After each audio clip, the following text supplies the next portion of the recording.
Hello, everybody. Welcome to the Man Alone YouTube channel. And today we're going to be talking about solo playing Mutant Year Zero from Free League. What a great game this is, and what a great game it is going to be to solo. What is this video? Well, it's not a session 0. It's also not a session 1. I'd call it like a session triangle, maybe. Basically, what we're going to be doing is just going through the book, and I'm going to be talking a little bit about my process and considerations that I made as I develop the solo supplement. And also, it's about at that point where I'm developing it, where I'm trying to make some decisions like how to adapt it for solo play. For instance, should I give additional attribute points at the start? Should I allow for different skills to be used by a single character? Should I have the player character start out with a companion, or should there be like a cadre of NPCs? Those kind of things that I can, it's hard for me to sort of like compute them out just theoretically, and so I have to start playing and getting reps in to determine that. And so I'm preparing to do that, and so I thought this would be a good time in the process to walk through a little bit some of the considerations I made, but also just to talk about this game in general and the how fantastic it is, and some of the ways in which we can use the tools that are already here to adapt it into solo play and add some additional tools. Okay, so before I begin, I just want to say today, as of the recording of this video, it is Sunday, October 6th, 2024. If you would like to participate in the Path to Glory contest of submitting your first at least 10-minute YouTube video, it has to be your first, and it has to have you in it. It can't just be like you typing on a screen. It has to have your voice. If not, if you don't want to be on camera, but it has to at least be your voice. At least 10 minutes, and it has to be your first video, okay? I don't want to see people whose 25th videos or their 14th videos, okay? Because the point of this is to get people into the hobby that are not yet doing it. And I think there's also some people who have been solo playing and they want to put something up on YouTube, but they're very afraid to put themselves out there. And as I've already received feedback back from several people, once they got through it, it was like, wow, that wasn't that scary. That wasn't that hard. And from the videos I've seen, they're incredible. So if you'd like to do that, again, 11:59 p.m. Eastern Standard Time on October 6th, 2024. For those who are just doing the 60 minutes of solo play, this was the other part of the sort of competition, everyone was put on a performance improvement plan for their solo play, and they had just over a week to complete 100 hours of solo play. We were gunning for 6,000 minutes, and I am proud to say that as of right now, you fanatics are 698 minutes over the requirements, and so you have avoided at this time any sort of job sanctioning. Your job is intact. Of course, you'll have another review every 3 days, but we'll give you a little bit of a break for now. So congratulations. That was unbelievably impressive. Check out the links. Check out the link below just to take a look at that table to see what everyone did, because you guys crushed it. It was unbelievable, and I'm glad that people are actually getting some play in, and just instead of just watching videos like this is good, but you really gotta get your hands in the cookie dough. So I think that Mutant Year Zero is probably shaping up to be maybe my top. It's my top 3 games from them, but the more I play it, the more I understand about it, the more it's almost like this game is just the ultimate to me. And I know that's kind of weird. That's very specific. I don't know if there's a lot of people who are like, Mutant Year Zero is my favorite Free League game, but I just love it. I love it for a lot of reasons that probably don't have much to do with the actual like stats and like, I don't know if it's like the most perfectly balanced game. I don't know if it's, in terms of creating a campaign. If there's a lot of factors that people judge games on. Now, I obviously look at it from a solo perspective, but I also look at games from how well they invite people in to play them. Um, I think that I had a really hard time starting out in this hobby, especially because I was a bit older. And so it was harder for me to sort of like fumble my way through. And just, I'll never forget opening a D&D book the first time, breezing through it, closing it, and not opening another book for a year. Because I was like, what the hell was all of that? And with Mutant Year Zero, I just feel that it is so inviting. Now, is there some stuff that if you're a brand new player, you wouldn't totally get right away? Yeah. But for the most part, there is nothing in here that with like a little bit of head scratching you can't figure out. If anything, the challenge is like considering all of the different options at the same time. But for solo play, we want to make it a nice, easy cycle. And so that's what we're going to do. So I have my solo tools here. This is I always forget the name of this, but it's Larcenous Designs LLC. Is it Game Master's Apprentice? Oracle cards. I also have from Tower House Creative the Fate Mill, the Dyadic D20 dice, the Null dice, and I also have for Dyadic D20 and Null the little instruction cards that I keep handy. I keep a Morkborg D2 in case I ever need to decide between two options, do a little coin flippy dippy. I always keep a 6, like easy to read 6 and 3. This is a 6-sided dice, but only has 1 to 3 in case I need to set up any timers or any countdowns or any clocks. And then a lot of people enjoy my little random arrow that when I'm trying to figure out, like, where's the wind blowing from? Where's the attack coming from? Where's the, creature in the room? I just kind of throw this out. I wrote an arrow on both sides. But as I was at my game store this week, I found this, which is pretty much just a bunch of arrows and then some compasses that have like a true north lit up. So it's basically an arrow on every side, and I thought that was pretty cool. It would functionally do the same thing. So if I had, like, for instance, I'll use this if I have enemy combatants all around, or there's like a big bad. And I'll say, okay, which of the players, if I'm GMing, which of the players in the group is this big bad going to target? And I'll throw it out, and I'll be like, okay, I don't know if anyone can see that. So you over here, right? Or if it's Pirate Borg, and I'm trying to figure out which like way the wind is coming from, I can roll that, and then you see that arrow on top will point that way. And I was trying to figure out like what it could mean different if you get a compass versus an arrow, but the most important thing is that arrow. And then another thing I found that's kind of intriguing is sometimes in solo play, when a character, an enemy is like within a range that they could either do a ranged or come up and do a melee attack, I always feel like I'm sort of exerting too much choice over that.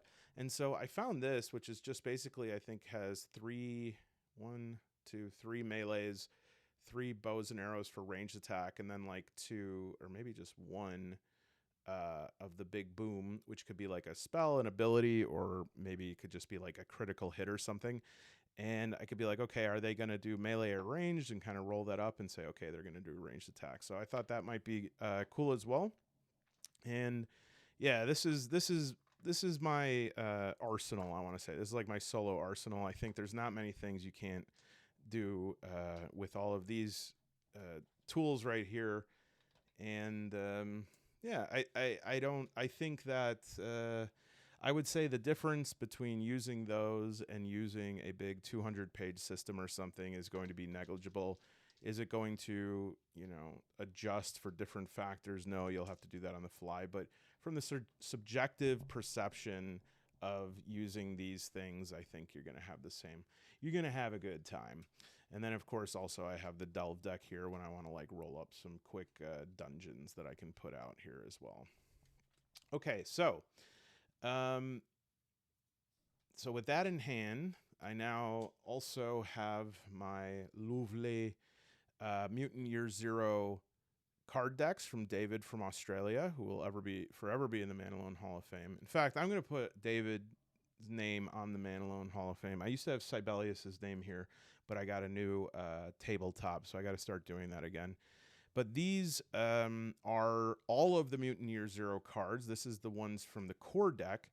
And David also sent me the classic Mutant Year Zero dice set, as well as the cards from Elysium, Mechatron, and GenLab Alpha.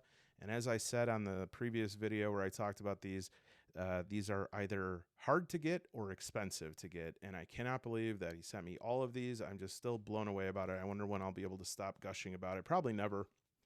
So for the core deck, we'll stick to just using the core deck cards for now. There are some cards in the other packs that could be sort of snooched into this deck quite easily, but we'll talk about those considerations when we get around to it. So I thought the thing we can start with is pretty much a broad overview of Mutant Year Zero. I know I've done little pieces of this in other videos, and so I don't want to make it a snooze fest for anybody, but I think the best way to build this from the ground up is to just go through this piece by piece and explain what the system is, what some of the important mechanics are. I'm not going to give like complete instruction on everything, but some of the important mechanics on how to play, what is unique about Mutant Year Zero, what I think is special about it, and how we can adapt these things to solo play. Unlike some of my videos where I don't like to pause, well, I guess I've been pausing more recently.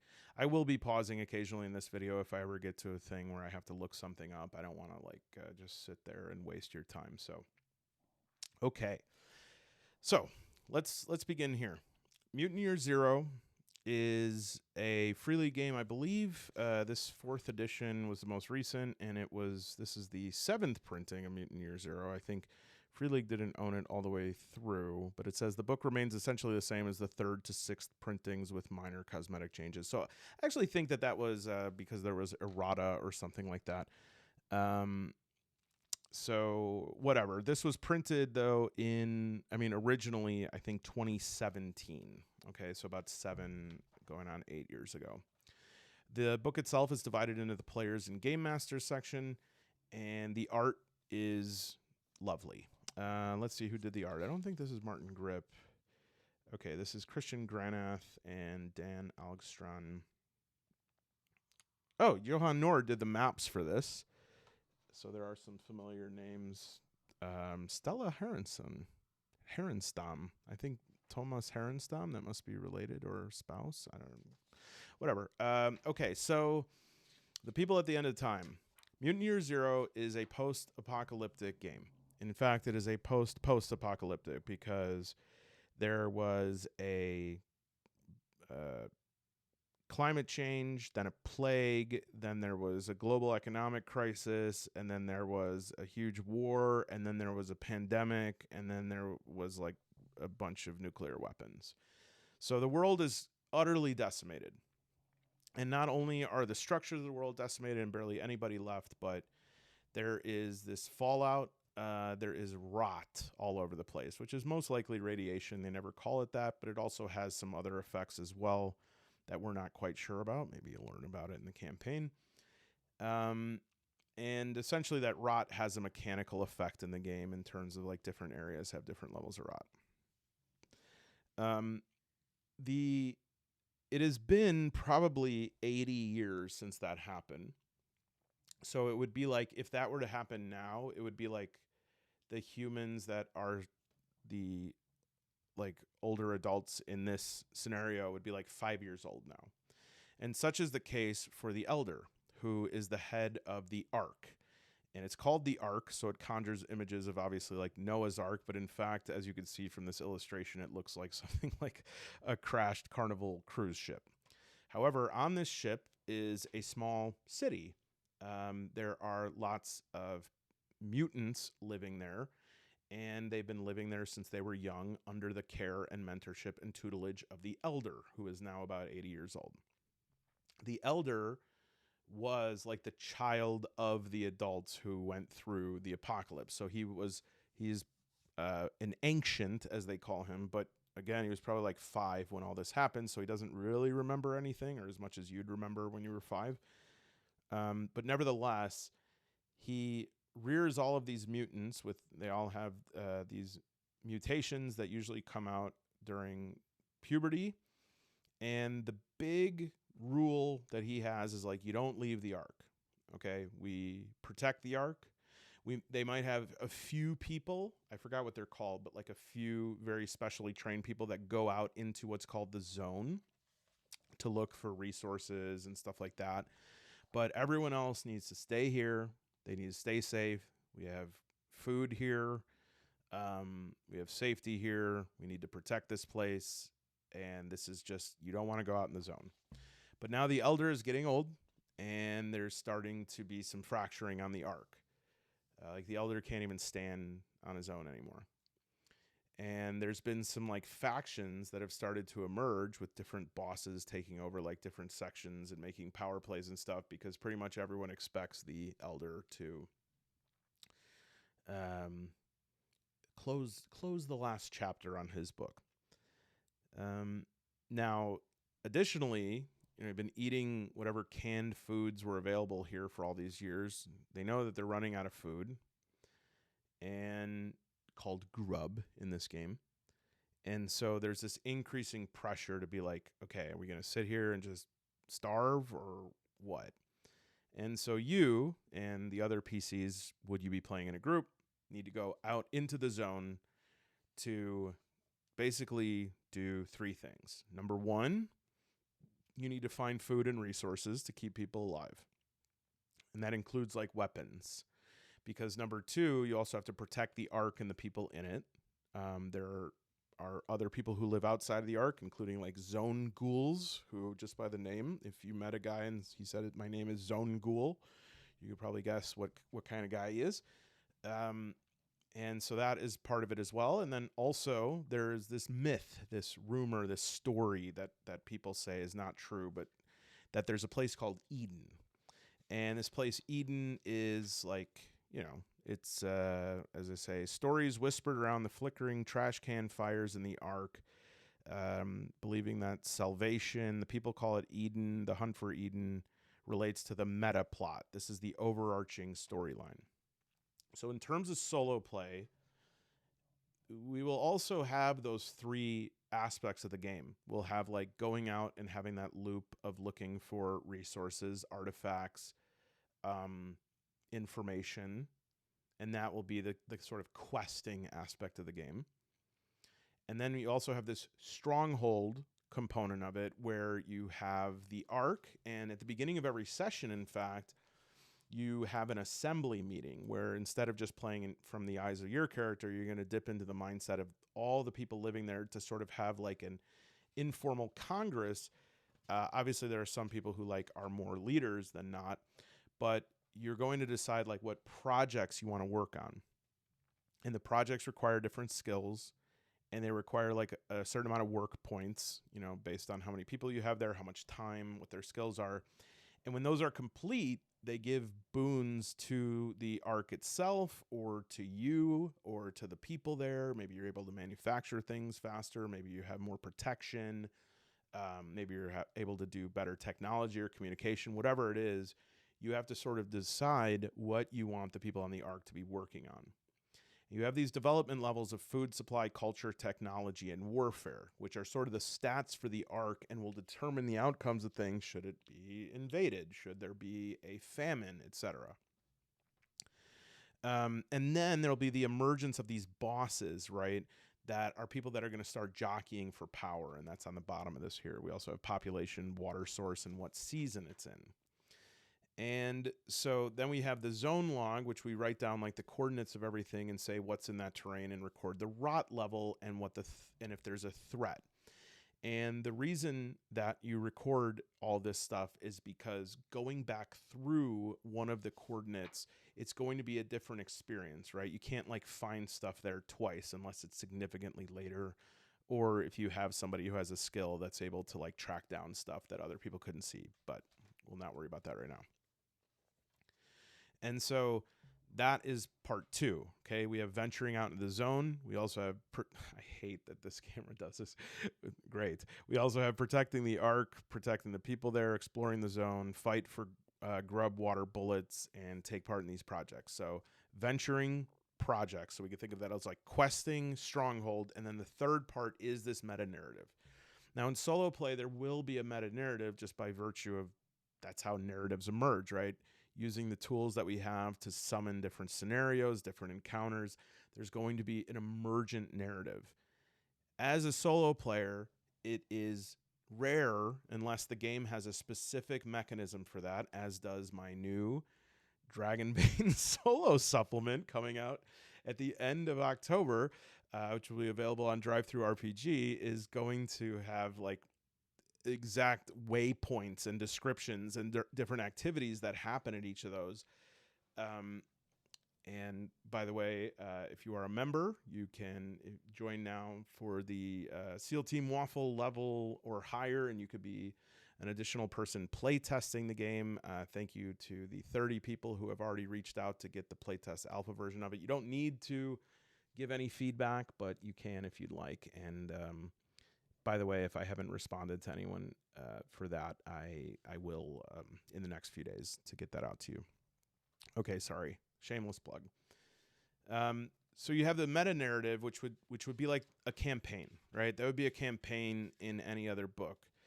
And I really hate campaigns. And I think it's because I'm oriented towards two things. Number one, I'm oriented towards solo play. And so I don't like following this linear thing.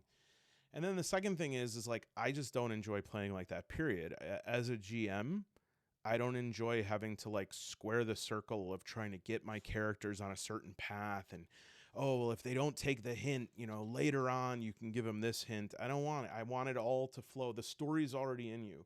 If you put in the effort and you really immerse yourself in a story, the narrative will work because your mind naturally creates narratives at work.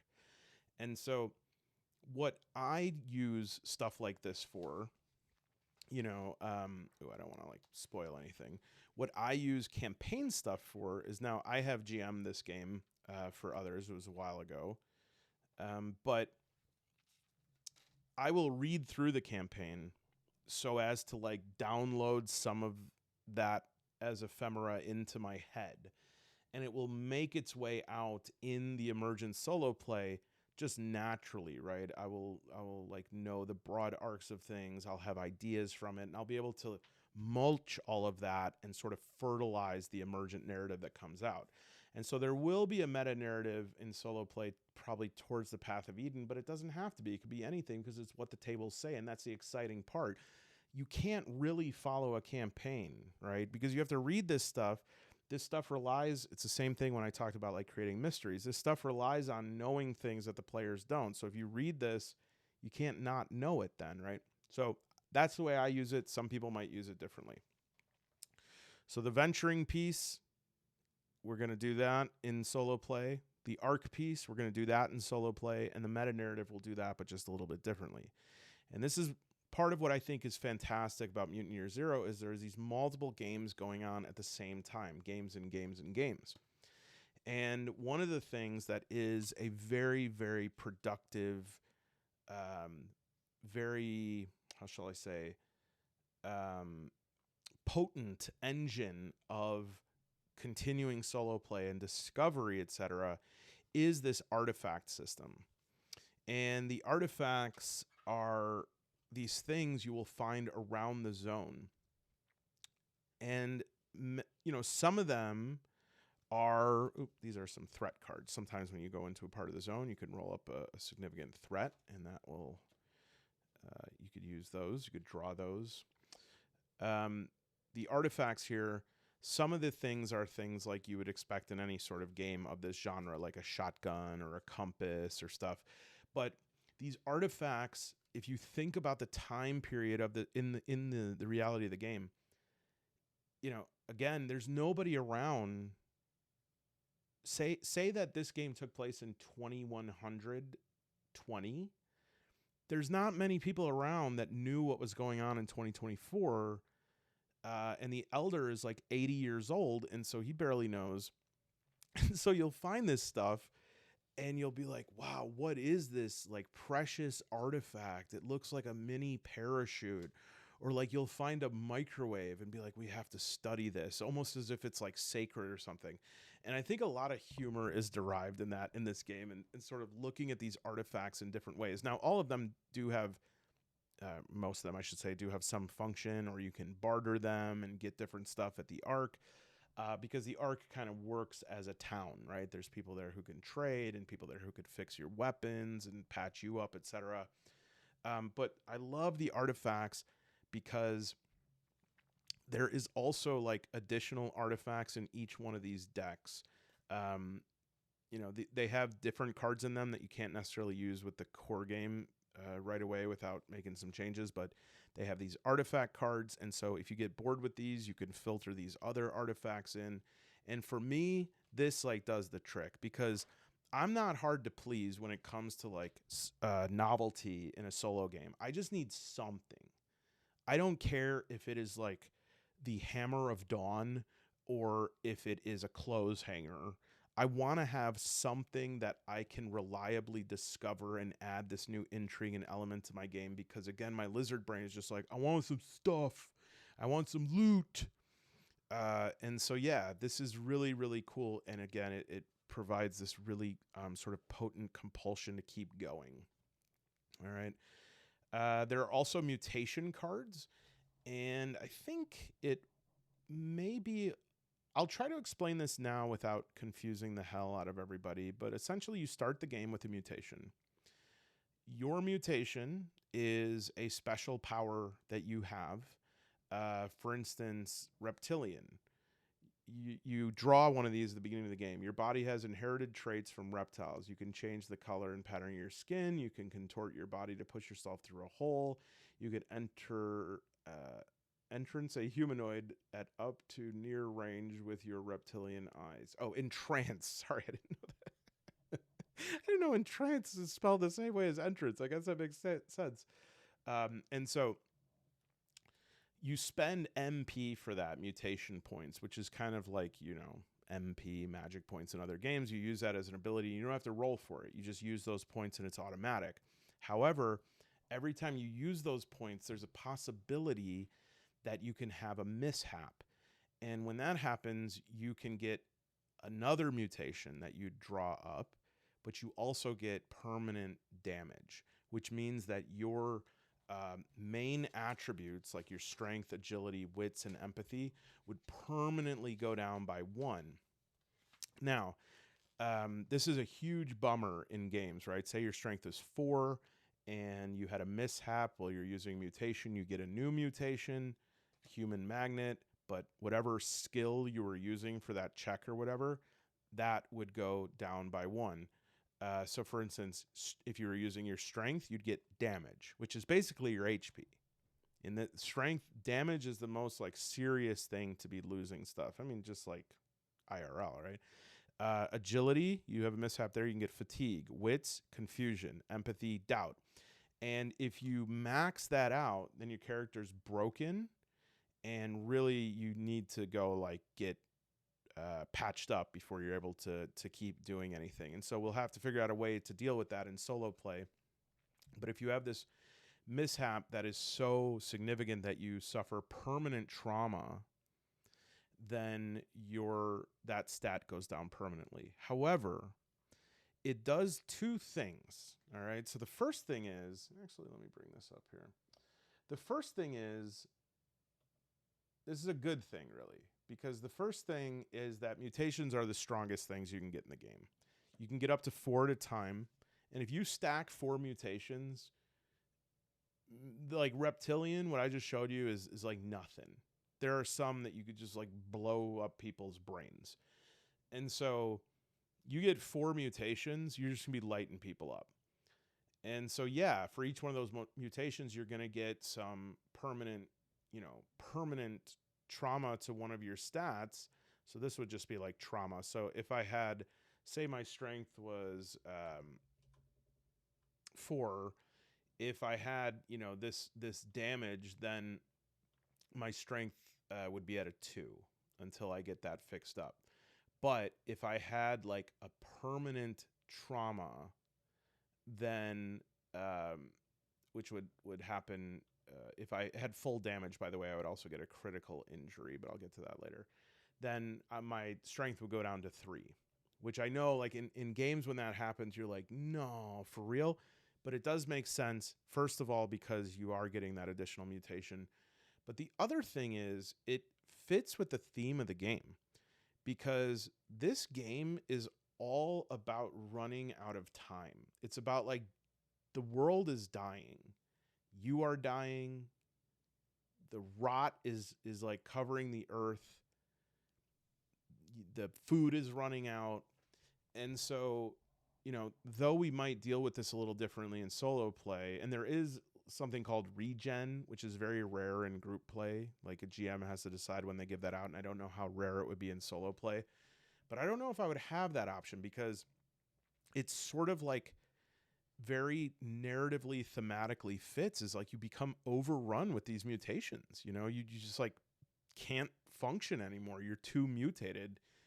And so it does make you feel like there's more meaningful choices and the stakes are high and the time is running out. Obviously, in a solo game, you can deal with that any way that you would like. While we're here, we might as well talk about attributes and skills. So at the beginning of the game, if you're playing in group play, you would divide up 14 points for all of these attributes, and they have to be between 1 and 4, except one of them that's your key attribute that you could put up to a 5. So right here, this would equal out to 14. Now, what I'm trying to figure out right now in my solo supplement is, do I want to make this 15 or even 16? 16 might be a little too much, and we'll talk about why. But in addition to that, you are also going to have a variety, I think it's 10 points to divide up amongst these skills. And so, there's 12 of these basic skills, and you'll see that each of these skills has like some attribute tied to it. And it kind of makes sense, right? Like your move is agility. Your scout ability to scout forward goes to your wits. What am I at here? 1, 2, 4, 5, 7, 8, 9. Okay, so I'm definitely going to just probably do ones across the board. So this is another thing I'm trying to figure out right now. Am I going to give 10 skills or more? And if you have nothing in a skill, I'm actually going to give, I don't know if I'm going to use this character, but just kind of trying to take it seriously now. I think,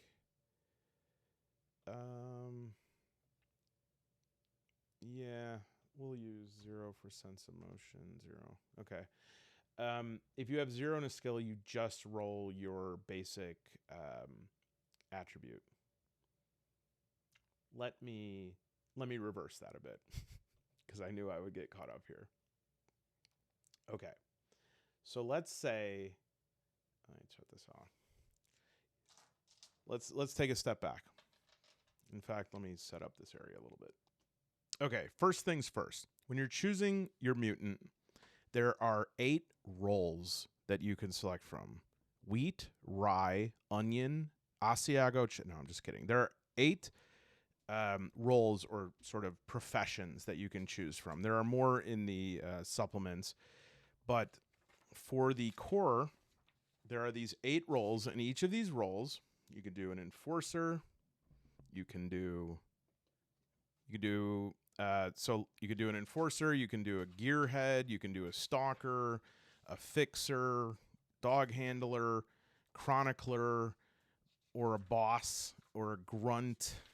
And any of these you pick, you will get a specialist skill, which is a skill that none of the other roles have. So, for instance, the enforcer is the big tough guy. The specialist skill there is intimidate. All right. So if you don't have at least 1 point in a specialist skill, you can't use it. So only the enforcer can use intimidate. Whereas like everybody can use scout or endure. Okay. In addition, you have your key attribute strength, which means during character creation, this has to either be your highest or tied for your highest attribute, and it is the one attribute that can go up to 5. So remember your attributes, and this is just kind of like a printed character sheet. Your attributes are your core stats: strength, agility, wits, empathy, which in like other games it would be strength, agility, intellect, presence, maybe. And so you build out this character: appearance, relationships to other PCs, and big dream. And your relationships to other PCs are important because there actually is a piece for that, like where you like lose morale. And you also, that will guide a lot of like how you roll out the story and what's important. Again, this is kind of like a little bit of a nut to crack in terms of solo play, how we're going to manage this, but the idea that I have, we'll talk about it. You also have a big dream, and that might change during play, right? You might get very cynical. You might have a new dream as you discover new things, but these things are also going to be very important for advancement of your character, because it's part of the questions you ask at the end of sessions, like, did you do things to move in the direction of this dream? Did you do things that were very like in character? Did you do anything to, you know, enhance the relationship to other NPCs or PCs or whatever? You also start with one of 3 talents. You can get more later, and these talents are also from the start of the game unique to the different role. Okay, so for instance, the Enforcer has Barge Through, Mean Streak, and Sucker Punch. So we have attributes, which are like your main stats, and skills, which are more specific stats that are broken out by the type of attribute they're paired with. So let's stop right there for a second before we even get to talents, because talents are like using an ability or casting a spell. Let's talk about the dice.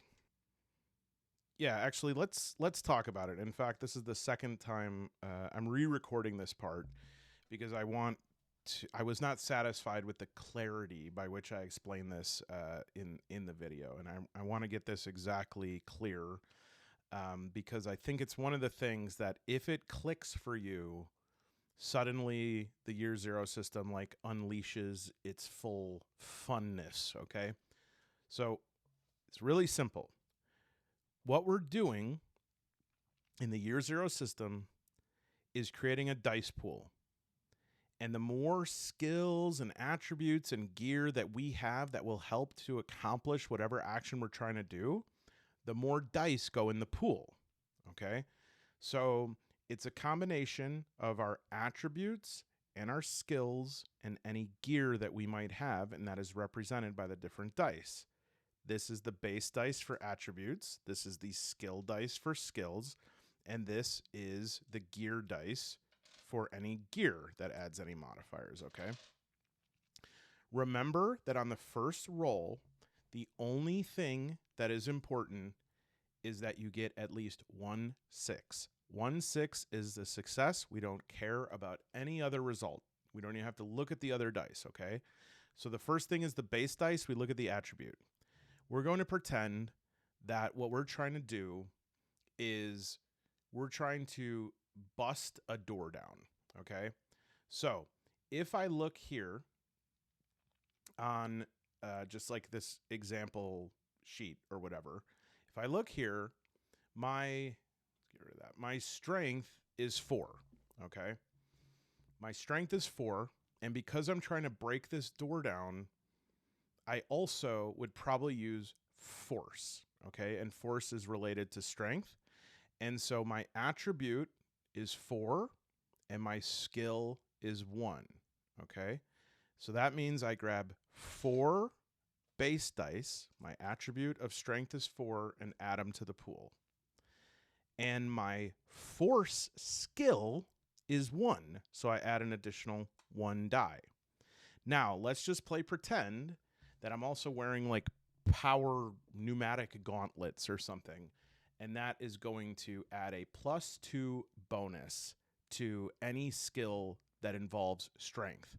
I'm going to add +2 gear dice to my dice pool. I now have a dice pool of 4, 5, 7. Is that right? Yeah, 7 dice, okay?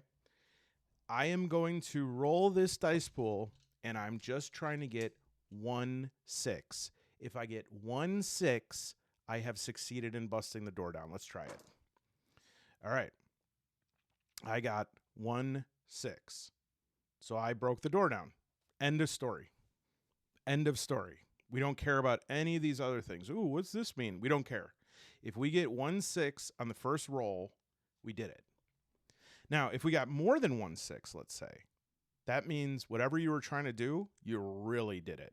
All right. So if you're trying to knock down the door, you knocked it off its hinges. What if I get another one? This is called a stunt. Adding additional success is a stunt. I got another one. Well, I knocked down the door off the hinges, and the door actually flew into some guard who was on the other side of it and crushed him. Great. And so on and so forth. So all we need is one success to succeed. If we get more than that, it's called a stunt.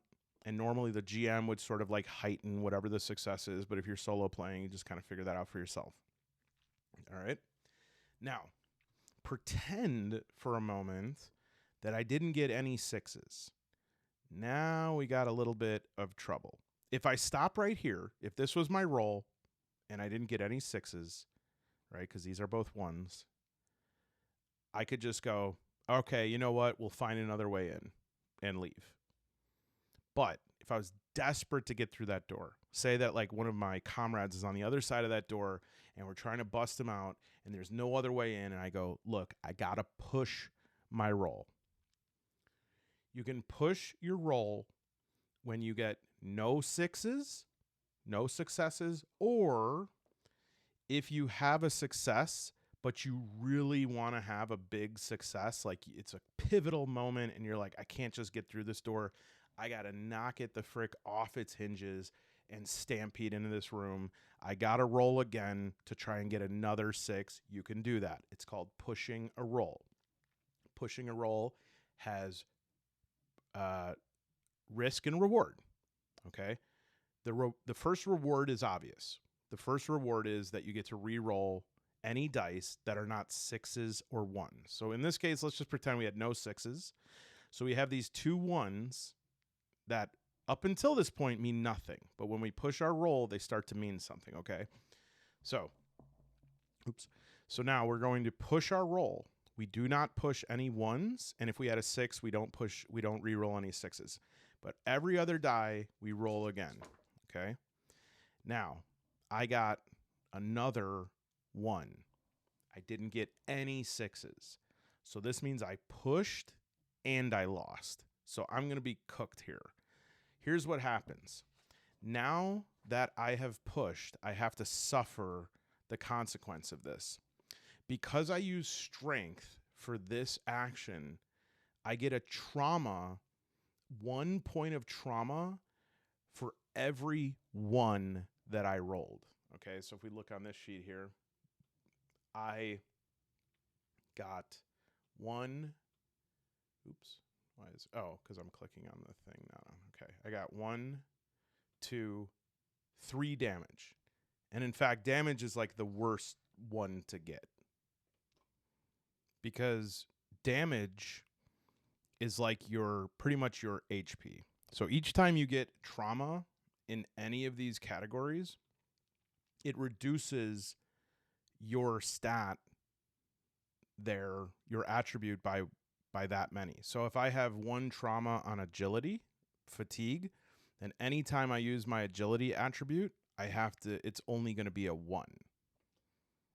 If I was to get another fatigue trauma, then my agility would go down to 0, and that means that I am broken. And when I am broken, it depends on like what the attribute it is. So like for agility, I'm exhausted. For wits, I can't think. For empathy, I break down in fear or sorrow, or I'm just having like a breakdown. And when you're broken, you can't use any skills. You can't perform any actions. You can't use any mutations. All you can do is maneuvers, which are basically like moving, taking cover, what else? Yelling out, and you could use an item. You could pick up an item from the ground. So if you had something that might help you heal or something. And so you cannot use any skills if you're broken until you are healed. And if you're broken, you're an easy target. Basically, if somebody comes up on you, they can finish you off like just by rolling a successful roll. Strength is the worst thing to be broken by because, again, it's pretty much like your HP. So we would think of it that every time one of the points of trauma up till you hit 0 that would just be like a cut, scrape, there's a bruise, there's a grazing wound. But when you hit this and your strength is at a 0, that's the worst, because you could die here. All right. If it wasn't all the way, if you weren't broken, you could just think of it as like little, flesh wounds, cut, scrapes. But when it hits all the way down, you suffer a critical injury. And when you suffer a critical injury, you have to roll on the critical injuries table. And some of these are lethal automatically. Like or they'll have something like severed an arm artery. They're lethal unless someone gets to you within like D6 turns -1. Okay. And so you'd roll a D66. We'll just see right here. So that's a 62. Yeah, that's a severed arm. Well, let's try a different one because I just talked about that. 43. Punctured lung. Is it lethal? Yes. What's the time limit? D6 days. That means you have D6 days, 5 days to get healed or repaired or whatever, or else you are going to die. And when you are healing, even when you're healing, you have a -2 to your endure skill and your movement. And the healing time is 2d6 days. So it'd be 6 days in that case, okay? And so you don't want to be broken, because if you do that, if you get a critical injury, it could be lethal. You could die. And if it's a critical injury that's immediate, you immediately are insta-killed. Also, if you have 2 critical injuries, you're dead. You just create someone new. So like healing, somebody can heal you. There's also some mutations that will heal you. But there's some trauma that, you can restore all of your, say for strength, you could restore all of your damage. But because, you had like a critical injury, it has still this effect during healing. So you still have to wait, 2d6 days, and you still have -1 to shoot and fight. Okay. Now, so that's the short and skinny of it. But just to replay this again so that we know, I'm going to roll to see if I knock that door down. And right away, all I care about is that 6. I see that 6. I go, baba zooey. Great. We did it. But if I say I want more, I want to knock that door down real big time door knocking. And I do it. I got a 6. Yay, I really knocked it down. But I also got a 1. That means that I get 1 tick, 1 trauma to damage. And my strength is down to 3 until I am healed, or I wait the time for it to recover, which I think is D6. But that's not it. That's not all. Because there's still an upside to this. For every 1 point of trauma you roll, you also get 1 mutation point. And your mutation points are used to cast, I'm using that term loosely, it's not like you're a mage, but just using sort of like classic RPG terms. You're using that one, you get that 1 mutation point, and you need those to use your mutation abilities, all right? So this is the final piece of this, though. This is the final piece where this is all going to come together. Okay. So you got those, you rolled this, you got 1 trauma to your strength, you got a damage, you also got an MP point, right? So now it's the next round in combat, and I want to use my mutation, okay? I want to use one, say that I have, let's see one here that is good. Pyrokinesis. For 1 MP, you can set fire to a flammable inanimate object. And so say like one of the enemies is standing next to, I don't know, a scarecrow. You're like, I'm going to use my 1 MP. You can get up to 10. Yeah, 10. I'm going to use that 1 MP, and I'm going to set fire to that scarecrow to see if I can get like whatever area damage to that guy standing next to it. You don't have to roll. You spent the MP. You don't have to roll to see if that's successful. It's auto successful. However, for every MP you roll, you have to roll a D6. So in this case, for just 1, I would just roll 1. And if I roll anything but a 1, it goes off without a hitch. However, if I roll a 1, I still like you can't fail when you use a mutation, but it misfires. It has its effect it intended, but something else happens, and we have to roll on this table to determine what. And this is where things can get dicey, but can also get awesome. You roll on a 1d6, okay? So let's just review once again. I use my mutation. I set that on fire. I spent 1 MP point. That's automatic. It's going to happen. I'm going to set fire, but I just have to make sure for every MP that I spent, I got to roll 1 die. I rolled a 2. I'm safe. I used the pyrokinesis. Great. But if I roll a 1, that means, oh, shoot, I misfired, and I have to roll on the misfire table to see what happens here. And this table is pretty set, okay? If you want to take a look at that, you can like pause. Basically, I rolled a 3. The mutation consumes twice the amount of MP you intended to spend it on without increasing the effect. You can't drop below 0. So now instead of costing 1, shoot, that costs 2. If I roll again and I roll a 1, this is where another mutation comes from. Your mutant powers run amok, and you suffer 1 point of permanent trauma. Permanent trauma meaning that attribute is permanently reduced. You choose which attribute is affected, which is a nice like mercy there. And at the same time, you also draw. Well, my mutation cards go. You also draw a new mutation, okay? So you could draw it from the deck. Oh, we already know what reptilian is. Pathokinesis. You have the ability to affect the emotional state of others up to the near range. You can instill fear and anxiety in them.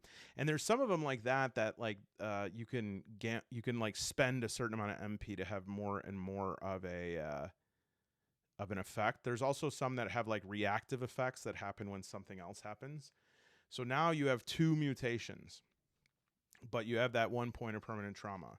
You can get up to 4 mutations, and if you got 4 mutations, you're just like a gruesome, like, you know, you're just like forearms spilling out of your back and stuff.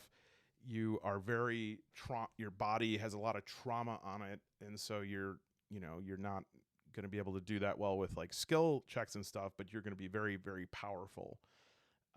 But over time, this could kill you. All right.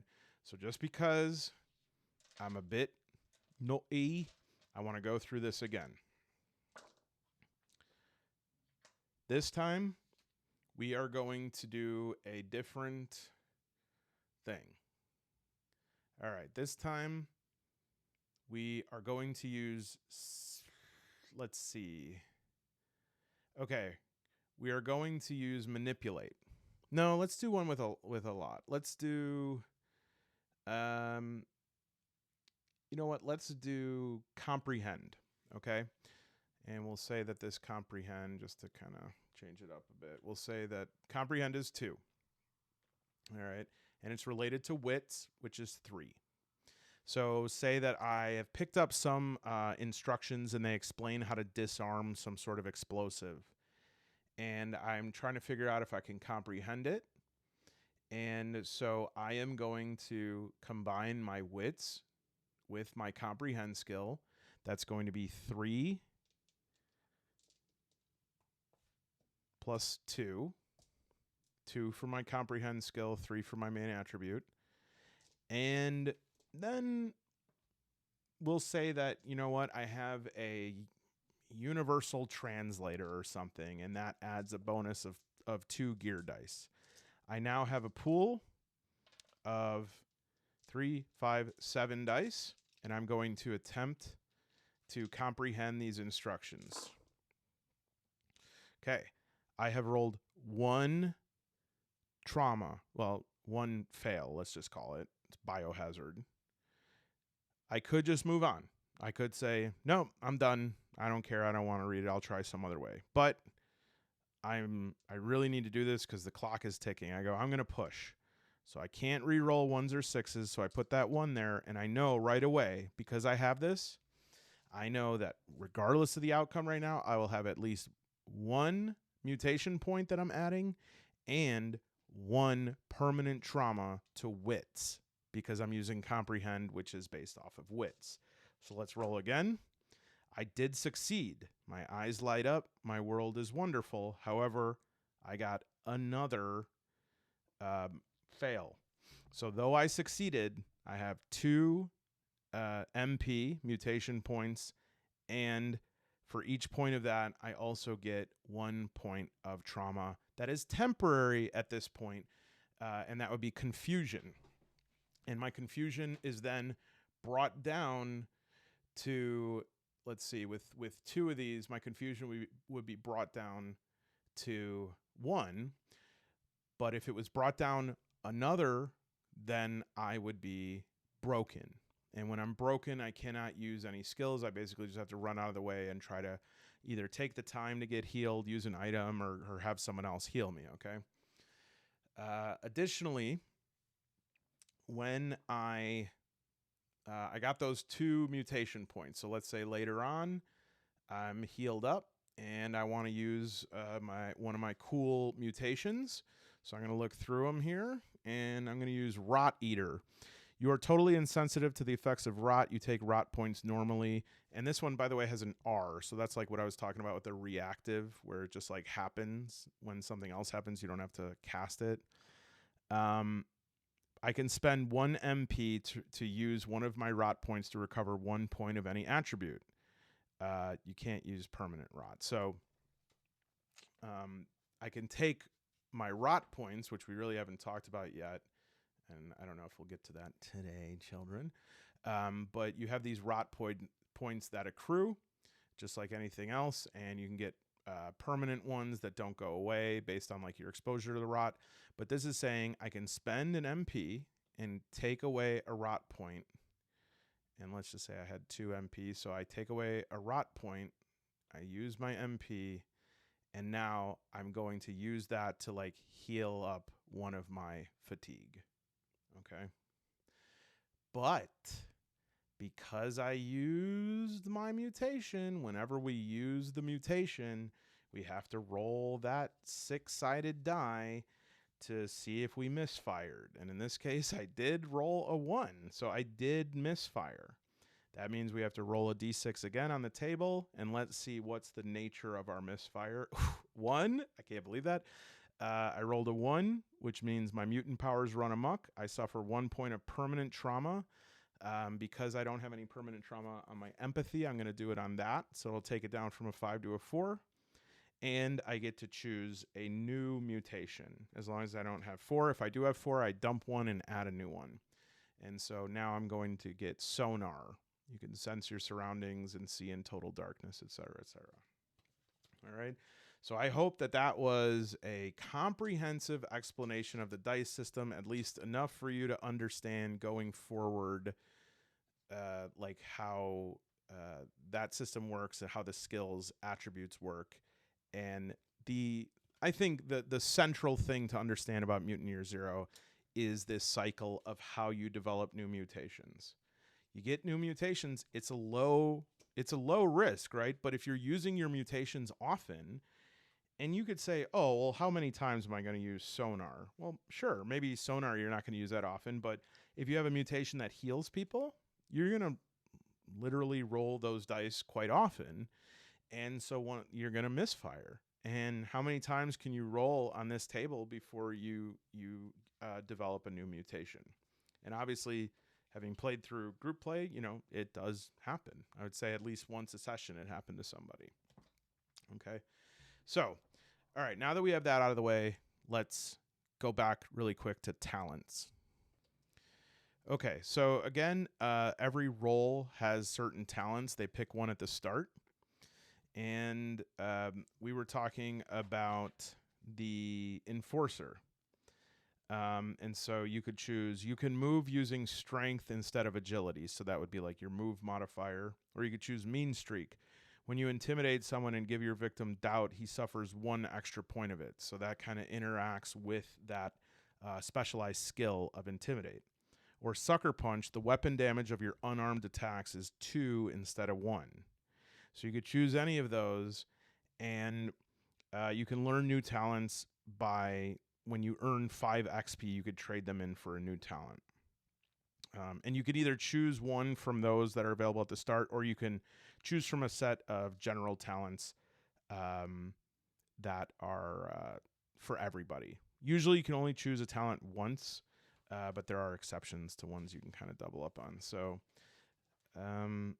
in terms of general talents here, yeah, we have like Admirer, Archaeologist, Assassin, Bad Omens, Bodyguard, Fast Draw, Flyweight, Gadgeteer, Good Footwork, etc. So that is another way that you become more powerful in this game. And that is something also in Free League games, you are usually not increasing your attributes, or it's very rare. Your character's getting stronger with more gear, new talents, and increasing their skills to start specializing in specific things. Okay, so already been almost an hour, so I want to use some of the time remaining to just talk about, some of the tools that we're going to be using to solo play with.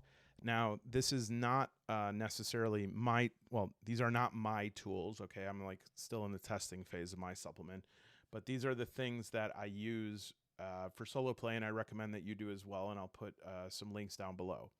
So first of all, that's the player's handbook, or I guess just the core rule book. All right, so you should be able to get the character sheet available on the Free League or Modifius website, along with the zone log, where you can list out your coordinates and what's there, and all these should be fillable, yeah. I also recommend you get an NPC sheet because, even when you're playing the game in a group, for instance, the boss character, at the beginning of the game, that boss role has like 2 NPCs. So you have NPCs very often, and NPCs are a good way to like forward the narrative, like increase the stakes without having to like always subject your character to death-defying odds or whatever. But the NPC sheet here is an easy way to quickly cook up an NPC with like rolling up their attributes and then just putting in 3 or 4 skills depending on how developed they are. Now, an NPC doesn't always have to be a companion. They can be somebody who like think about somebody who's like, oh, I need to take my sister here. She needs to be transported across the zone to get somewhere else. So she might like fight with you and stuff, but it's kind of like in a RPG when you have someone that's not permanent part of your party, or they could have a more strong companion role. And so that's a very good sheet as well. And then the arc sheet, of course, so that you could track everything within your arc, specifically your projects. Because, I originally, a long time ago, I watched Geek Gamer's solo playthrough of this. And she did not use the arc. She did not want to do that. And I think that's a completely valid choice. But for me, this is a really big selling point, is to be able to, have this arc mechanic and be able to, I want to show I can't. There's stuff at the bottom as well. Okay. So, and then there's also a mutant generator on perchance.org. This is another good way to just like randomize NPCs that you encounter, and you could also technically use these as just like if you wanted a quick enemy to roll up, but there's also lots of good tables in the book for that, and as there will be hopefully in my supplement, some good tables for that kind of thing too. But the thing that I love the most is called Find My Path, and it's a GitHub app. And I'm kind of like iffy when it comes to using like tools like this. I love to use a sheet of paper. I love to use a GM screen. I love to use the cards and the chits and the cardboard standees and everything. But in terms of, especially if I'm playing online like this or I'm just testing things, this is like one of the best. It's just one of the best online tools for this. It's unbelievable, actually. So it just starts with this grid, and the grid is very equal to, you know, the grid you would see in the back of the book, and you can just like leave it like this, but you could also upload a map. So this one is the map of DC that comes from the Free League / Modifius resources.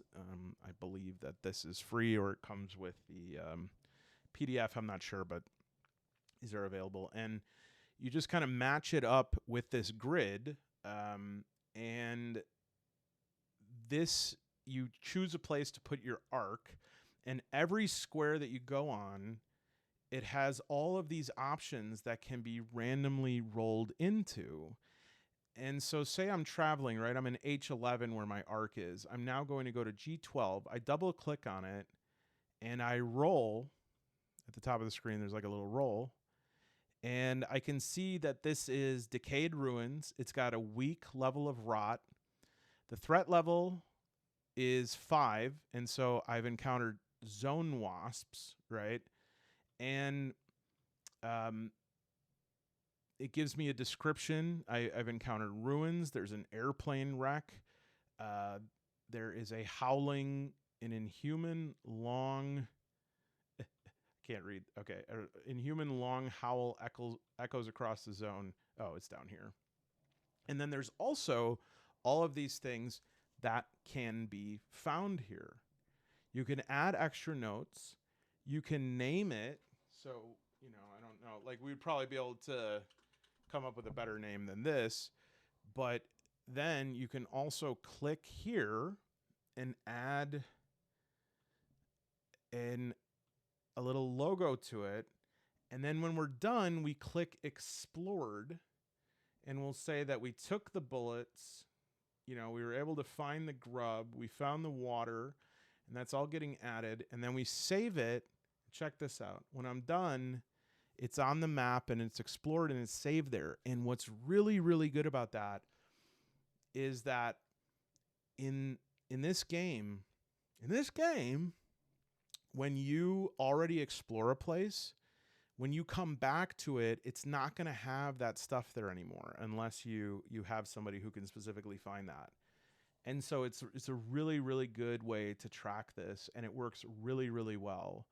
And you can also save it, and you can, you know, if you don't trust yourself to like not navigate away from the page or whatever, you can download it as a JSON file and then just like re-upload it every time you use it.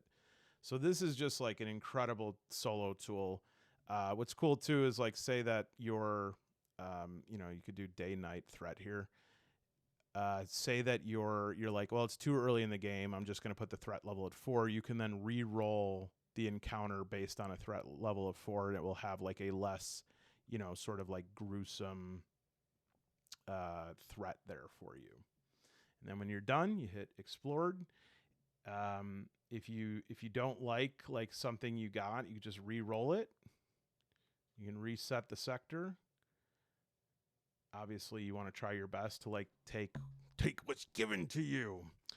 Okay, so let me just give like a little bit of. I know it's been going on some time here, so.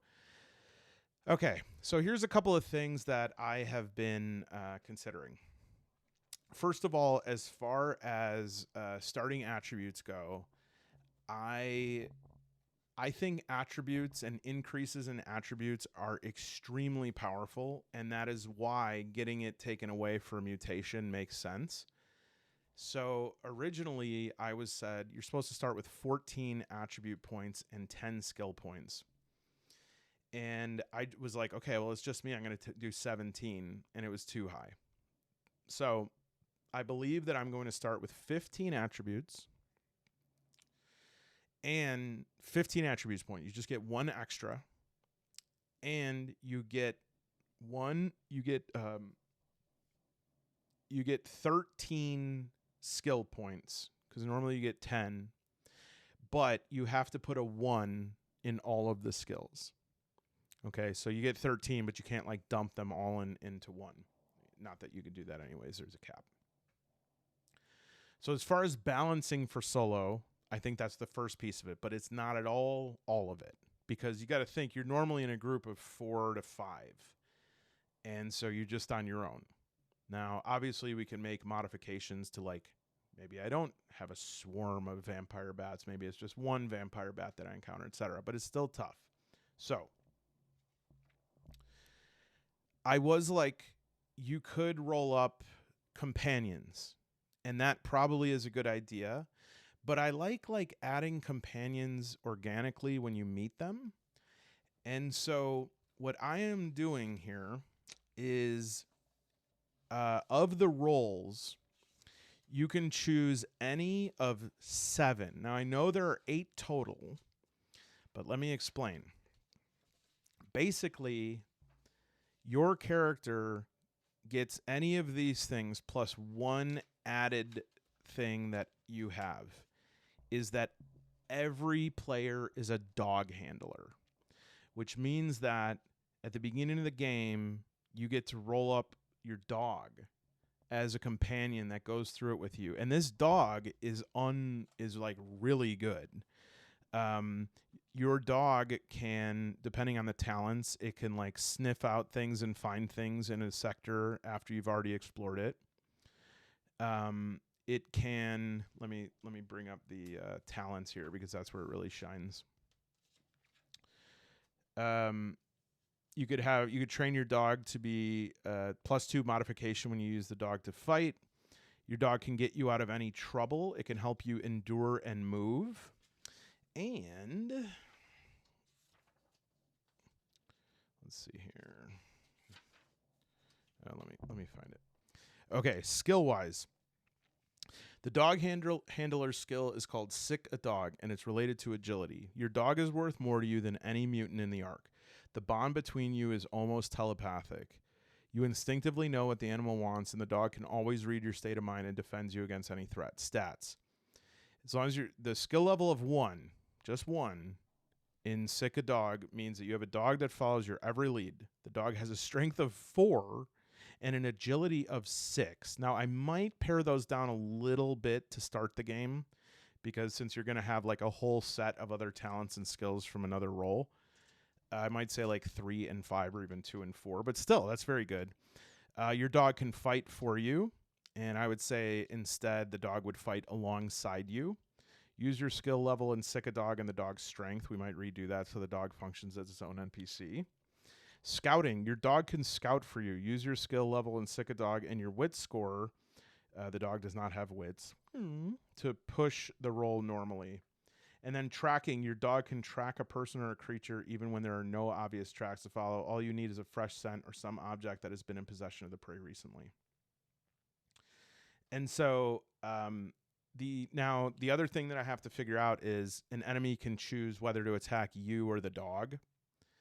I wonder if there is, first of all, I don't, maybe this is your mileage may vary. I don't want there to be a dead dog. I know that goes against every philosophical value that I have, that I know humans are more valuable, but like, I just think the way that you treat dogs and the way that you imagine treating dogs says a lot about what quality your soul is. And I just cannot make a game where dogs are getting just like blown away. So I would say that the way I want to do it, and you can modify it any way you want, but the way I would do it is like, if the dog gets attacked maybe like once or twice, then the dog kind of like scurries away or goes and hides or something and is not available for the rest of combat. Then we have to handle like food and water for the dog. But this is the part I love the best, that works so well for this rather than trying to track a companion. Sympathy. Your dog gives you all the sympathy you need to recover lost empathy. You don't need the company of another mutant. So I was also thinking the dog could be kind of like a Saint Bernard with like the little barrel around its neck, and could have like some healing stuff in there and things like that. And I'm going to use the dog to kind of patch a lot of the spaces, both narratively and mechanically, that would make it harder to solo on your own without necessarily having to mentally manage an entire other NPC. like I can handle knowing whether he's a good boy or if he's a goodest boy. But if I have to constantly be managing these conversations, which might happen when I'm traveling with NPCs and stuff, but I just know in any game when I have to roll up a whole party, it's like it increases my mental load, and it occasionally makes me feel like I just it's too much. There will also be modifications to projects in the arc. I think what I'll do is create a certain level of NPCs that are like more active or quote unquote real NPCs. I mean, obviously, the irony there, but because usually your projects in the arc and how fast you work on them and your work capacity is determined by how many player characters there are. So I have to shift with that. And so I'm thinking of like you kind of make these main NPCs and the whole world, your whole world inside the arc sort of revolves around the interactions with them. Of course, there could be other NPCs, but it's like an NPC plus. And so I've been writing about this a little bit, trying to kind of like figure out a way to say this in the rules. And it's been really fun. I've been trying to, sort of finagle this and make it work. So if you have any ideas about what I just said, let me know. I really am smitten with the dog idea as using that as like a talent for everybody who is, quote, alone in the zone. How many times am I going to say, quote, who is, quote, unquote? The hell? Anyways, so yes, of course you can summon up different sectors and all that stuff on your own with dice and the oracles, but you got to try this this GitHub thing, man. It's magical to use, and you could put any map behind that as well, so it's really great. Anyways, my throat literally hurts, so we are going to call it there, and just know I deeply care about you.